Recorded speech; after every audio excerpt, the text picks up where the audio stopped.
In today's modern go-go world, Star Wars is everywhere. You pretty much can't go into a store without bumping into some kind of Baby Yoda something. And we're talking about mainstream stores, we're talking about big box stores, we're even talking about stores that normally might not sell toy product or Star Wars product. Heck, there are stores just for selling Star Wars product. But it wasn't always like this. In fact, there was a time it was the opposite of this. We're obviously living in an age now when Disney owns Star Wars, and we are dealing with an unlimited amount of Star Wars content, especially with Disney Plus. I'm not commenting on the good or bad of that, I'm just saying it exists. But there was a time back when I was a wee lash when we had three movies. Well, we also had things like, Caravan of Courage and the Star Wars Holiday Special, which now they deny even existing, but the less said about both of those, the better. The point is, between Power of the Force 1 and Power of the Force 2, see how that bookends so nicely, basically between 1985 and 1995, retailers, licensees, everyone was basically saying, no thanks, Star Wars is done, it's had its heyday.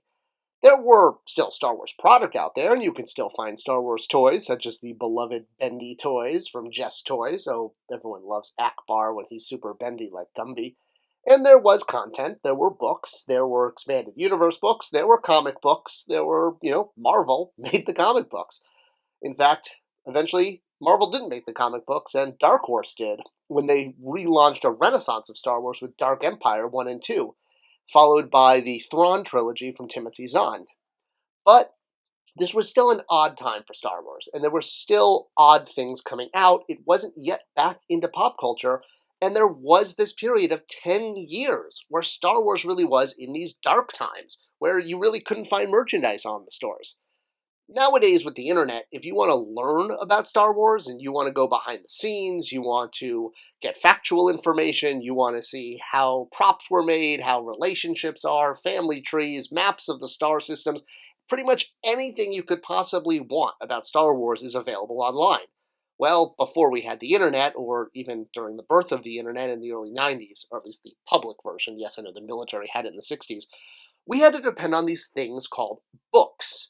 Now, Gutenberg Press aside, Star Wars books were this awesome thing that really filled the gap in those 10 years when there wasn't that much Star Wars out there. And outside of these Ewok movies, if you wanted to learn about Star Wars, you had to pick up a book. And this was one of my favorites, The Guide to the Star Wars Universe. It had all sorts of cool facts that actually even added to the movies. And Anakin Skywalker had a tiny little entry, because that's all he was back then.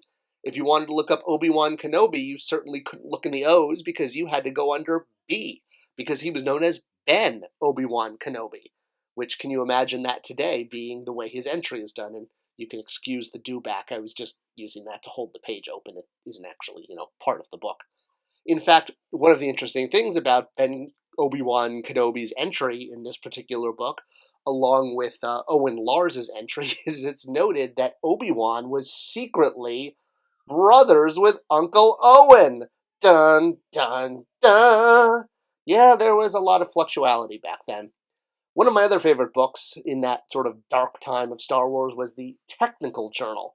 And again, before we had the internet, when now if you want to see the schematics of a, Z95 headhunter, you can just punch that into Google.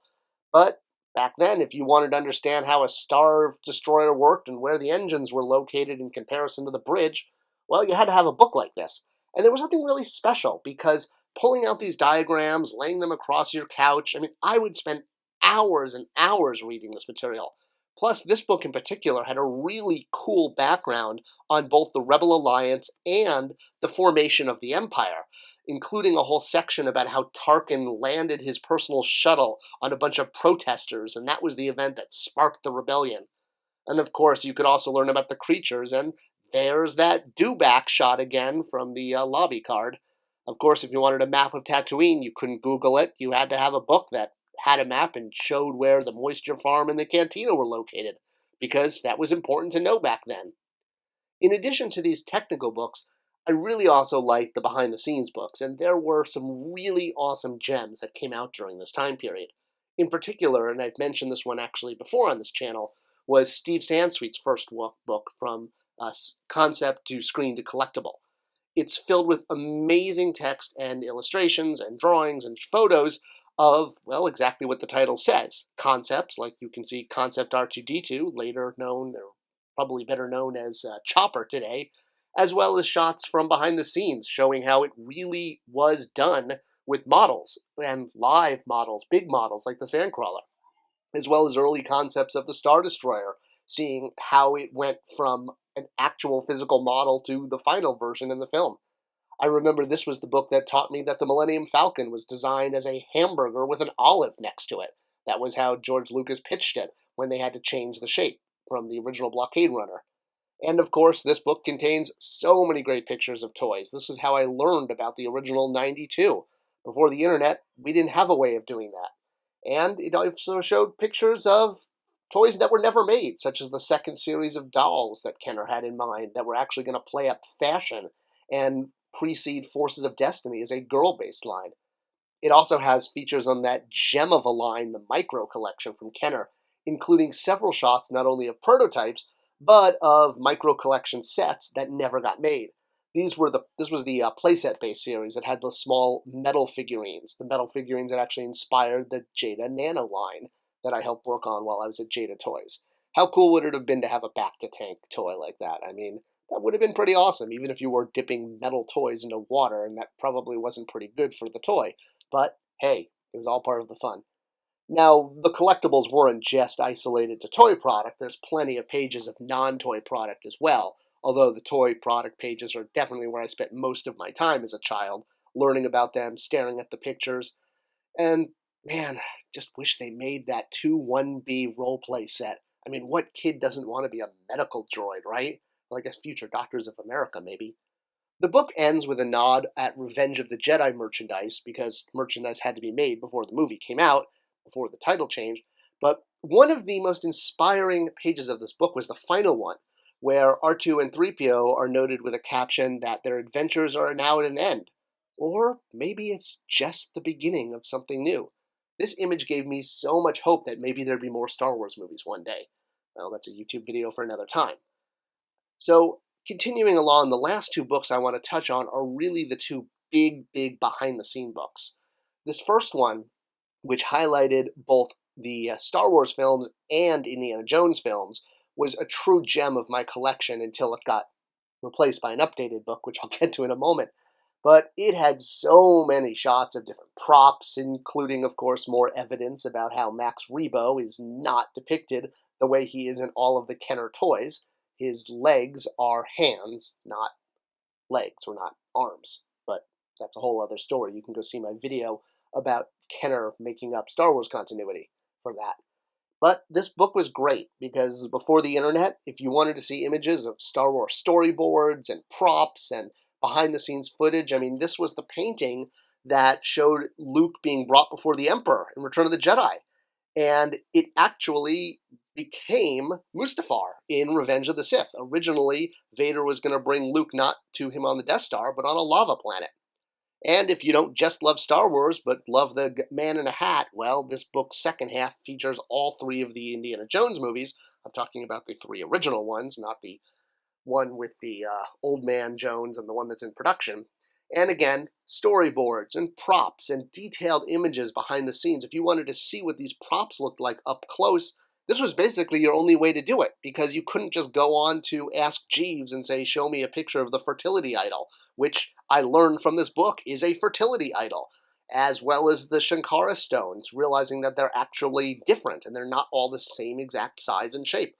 My friend Greg in high school actually made Shankara stones in pottery class. He gave me one of them, and he used this book as reference in order to sculpt them. So, yeah, you couldn't see this stuff on the internet. And there's so many things, especially in the Indiana Jones movies, that have fleeting moments on screen, especially Henry Jones Sr.'s Grail Diary, which obviously you see several shots of it being flipped through, but because of this book, you could actually see the pages photographed in huge amounts of detail. And it was really cool because time was taken to photograph it, and you could see all of these things that were barely glimpsed on screen, but having a book in front of you and not having to even stare at a computer screen was a great way to take all of this in. I missed the time when information was in books. I really do. There was something truly special about this because you could take as much time as you wanted staring at an image, flipping a page without having to constantly type things in. All right, so if this book was a holy grail, well, there was one last one that came out during the dark times that really, really just drew it all together. And that was the Star Wars Chronicles book. This was probably the greatest Star Wars coffee table book ever done, especially in the prequel world, in the pre-Disney world. This book was expensive. I believe it was around $100.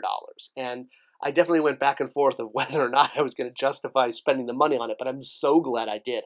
Because it contains all sorts of awesome Star Wars stuff, explaining the Journal of the Wills, having giant foldouts with comparison charts showing the size difference between capital ships and starfighters. It had all of these behind the scenes shots that just put the previous book to shame. I mean, this book, I don't think there's even ever been one since then that shows Star Wars in this much depth. And it gave me a new appreciation even for other things like the prequels. This image here of the Rebel blockade runner in a landing bay is absolutely the inspiration behind this shot in The Phantom Menace. So, and when I saw this shot on screen the very first time I saw it, I was like, that's a reference to that image in that book I saw. And that was cool because I had that sort of added information that I learned from staring at these books for so long. If you want to see all the props before they were in the movie, when they were still prototyped, you want to see that Dewback image again that gets used over and over again, even though it's not in the movie. But hey, we all love lobby cards. Well, you can go see my other video on that as well.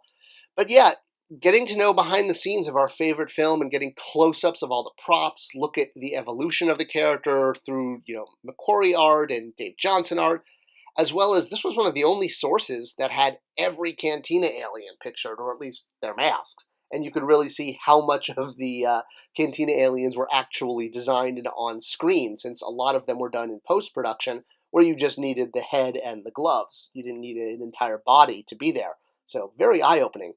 You could even see full images of all of the chess pieces from the Jajaric chess set on the Falcon, because they existed and they were actually made. They weren't just CGI models. I also got to learn that Tarkin had a first name. I mean, who knew that? I don't even know if kids still know this today. His first name is Williff? All right, hey, why not?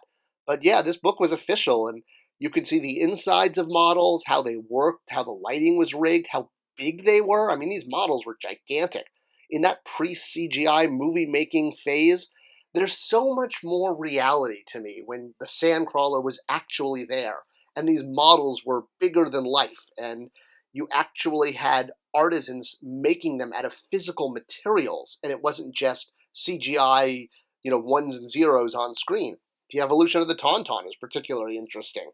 And I love that you get to see the world's smallest Millennium Falcon model. I mean, I'm sure there's been toys of this scale, but of all of the Falcons made for all three original films, one in particular had to be made very, very miniature because it got stuck onto the other Star Destroyer model, and for that, that landing claw shot. So yeah, so many things answered, so many behind the scenes, getting to see the very first image of Palpatine when he was just the Emperor and he was done with a chimpanzee eyes inside a mask. And if you wanted to see what a cloud car pilot looked like, other than the Kenner figure, well, they zoomed by so fast you never really see one, but there was the model, which had a small cloud car pilot inside, as well as shots of deleted scenes like 2-1B operating on a Tauntaun. Maybe it's a way for the kids to act out that fantasy of the roleplay. I wonder if there's like coordination there. They cut that scene because the toy never made it to market. Well, it's probably not that coordinated. But again, you got so much for your money's worth. This book was expensive, especially, back in the day. $100 book doesn't seem like a big deal now when we throw $500 down for a sail barge. But, back in the early 90s, that was a lot of hours at the comic book shop. And yes, my first job was working at a comic book shop. Hey, we even get more shots of Max Rebo in his true nature, that his legs and arms are one and the same with the whole flipper thing. Again, go check out my video on things that Kenner created that are now canon. But yeah, not the way Max Rebo biologically is. And it answers that whole question about the Ishii Tibbs, especially when we got one in 1997-98 in Power of the Force 2. And it wasn't the Ishitib from Jabba's palace. And wondering where it was from, I picked up my Star Wars Chronicles book, and there he was.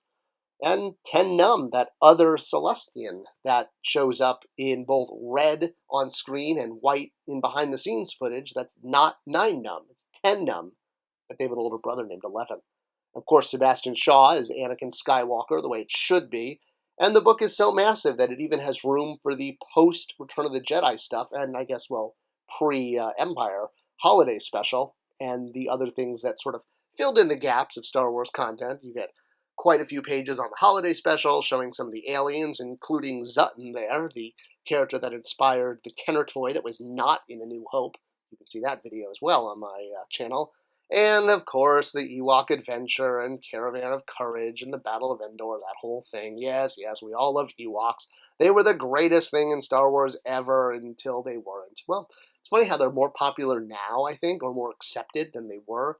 They've kind of become a joke for, like, the 90s and 2000s, and now they're all cool again. I guess it just takes time. Ewoks age well, and they make a great, tasty lunch.